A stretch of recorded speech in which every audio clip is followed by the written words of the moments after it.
اعوذ باللہ من الشیطان الرجیم بسم اللہ الرحمن الرحیم رب ہب لی من الصالحین۔ اور اب دل سے ایک دعا نکلی، پروردگار مجھے عطا فرما کوئی نیک بیٹا، صالح بیٹا، ہب لی، مجھے دے، بخش دے۔ فبشرناہ بغلام حلیم، تو ہم نے اسے ایک ایسے بیٹے کی بشارت دی جو حلیم ہے۔ اس لفظ حلیم کے بارے میں ایک بات بہت نوٹ کر لیجئے، یہ قرآن مجید میں صرف اللہ کے لیے آیا ہے یا صرف دو اشخاص کے لیے، حضرت ابراہیم کے لیے اور حضرت اسماعیل کے لیے۔ تیسری کسی جگہ پر کسی شخصیت کے لیے حلیم کا لفظ نہیں آیا۔ کل 3 مرتبہ آیا ہے غیر اللہ کہہ لیجیے، یعنی باقی تو اللہ کے لیے حلیم تو وہ تو ہے ہی ہے، بار بار آ رہا ہے، بار بار آ رہا ہے، لیکن اللہ کی یہ شان وہ ہے کہ جو گویا کہ زیادہ عام نہیں ہے لوگوں کے اندر، ورنہ یہ کہ کچھ نہ کچھ عکس ہر چیز کا اللہ کی صفات کا لوگوں میں ہے، لیکن حلم جس کو کہتے ہیں، حضرت ابراہیم کے لیے 2 مرتبہ اور حضرت اسماعیل کے لیے غلام حلیم۔ اس کے مقابلے میں حضرت اسحاق کے لیے لفظ آتا ہے غلام علیم۔ علیم اور حلیم، اس کو اچھی طرح نوٹ کر لیجیے،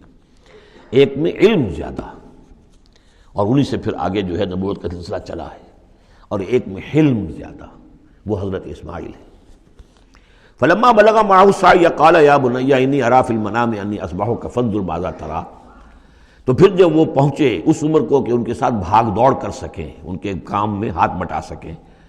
قال یا بنی، انہوں نے کہا ہے میرے بیٹے میں تو دیکھ رہا ہوں، انی ارا فعل مضارع ہے کہ 3 دن ہو گئے مجھے دیکھتے ہوئے، خواب دیکھ رہا ہوں، ایک ہی خواب میں نیند میں دیکھ رہا ہوں، انی اذبحک کہ میں تمہیں ذبح کر رہا ہوں، فانظر ماذا ترى، تو تم دیکھو تمہاری رائے کیا ہے، تمہارا کیا خیال ہے۔ قال یا ابت افعل ما تؤمر، یہ ہے ان کا حلم۔ انہوں نے کہا فوراً ابا جان کر گزریے جس چیز کا آپ کو حکم ہو رہا ہے۔ انہیں معلوم ہے کہ میرے والد نبی ہیں اور میرے والد کا خواب وہی ہے، وہ کوئی ایسا خیال نہیں ہے کہ جو من گھڑت خیال ہو یا کسی شیطان کی طرف سے کوئی ان کو جو ہے اس طرح کی چیز جو ہے وہ دکھائی جا رہی ہو۔ تو انہوں نے کچھ نہیں کہا ابا جان پتہ نہیں سوچیے تو صحیح ہے، خواب واقعی خواب صحیح ہے، سچا ہے، کیا ہے، نہیں کچھ نہیں۔ یا ابت افعل ما تؤمر ستجدنی انشاءاللہ من الصابرین، قریب انشاءاللہ آپ مجھے پائیں گے صبر کرنے والوں میں۔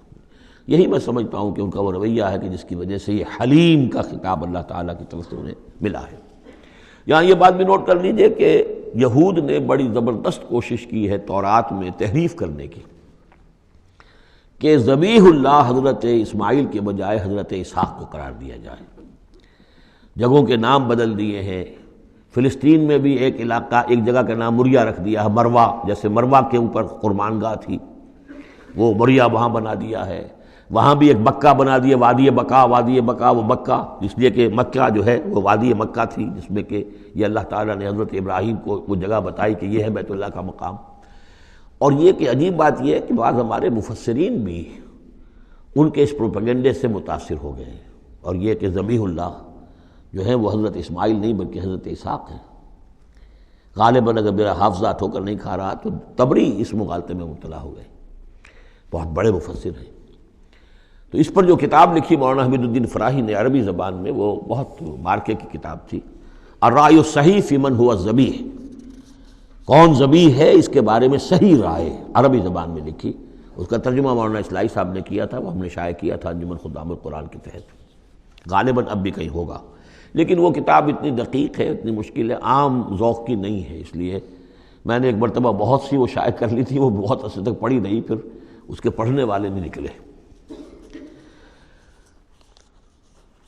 قال یا بنی انی اری فی المنام انی اذبحک فانظر ماذا تری، قال یا ابت افعل ما تؤمر ستجدنی انشاءاللہ من الصابرین، فلما اسلما وتلہ للجبین، تو جب ان دونوں نے فرما برداری کی روش اختیار کر لی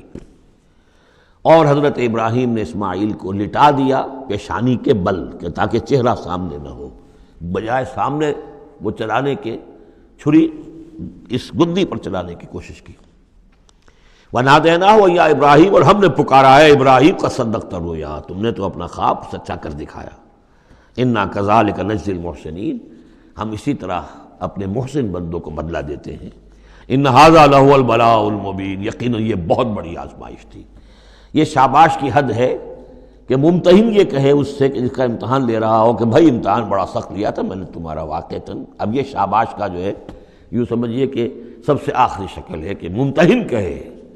اس موضوع پر میں نے ایک تحریر لکھی تھی جو کتابچے کی شکل میں موجود ہے، حج اور عید الاضحیٰ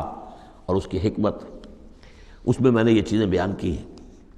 وَفَدَيْنَاهُ بِذِبْحٍ عَظِيمٍ، اور پھر ہم نے اس کی جگہ پر فدیہ، ایک ذبح عظیم، جنت کا ایک میڑھا آیا اور اس کی جگہ پر حضرت اسماعیل کی جگہ پر ذبح ہوا،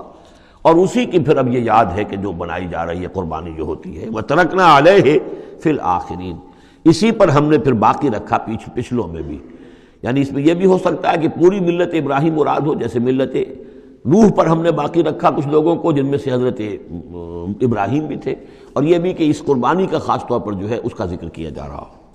سلام علی ابراہیم، سلام ابراہیم پر، کذالک نجزی المحسنین، اسی طرح ہم بدلہ دیتے ہیں اپنے محسن بندوں کو، انہ من عبادنا المؤمنین، یقیناً وہ ہمارے مومن بندوں میں سے تھے۔ وبشرناہ باسحاق نبیا من الصالحین، اور ہم نے بشارت دی انہیں اسحاق کی کہ جو انبیاء ہی میں کے زمرے میں سے ایک نبی ہوں گے۔ وبارکنا علیہ وعلی اسحاق، اور ہم نے اپنی برکتیں نازل فرمائی ان پر بھی اور اسحاق پر بھی علیہم الصلاۃ والسلام۔ ومن ذریتہما محسن وظالم لنفسہ مبین، اور ان کی اولاد میں سے، نسل میں سے بہت نیکوکار بھی نکلے، بہت محسن بھی نکلے، لیکن یہ کہ ظالم لنفسہ مبین، صاف صاف اپنے نفس پر ظلم کرنے والے بھی نکلے، ہر طرح کے لوگ نکلے۔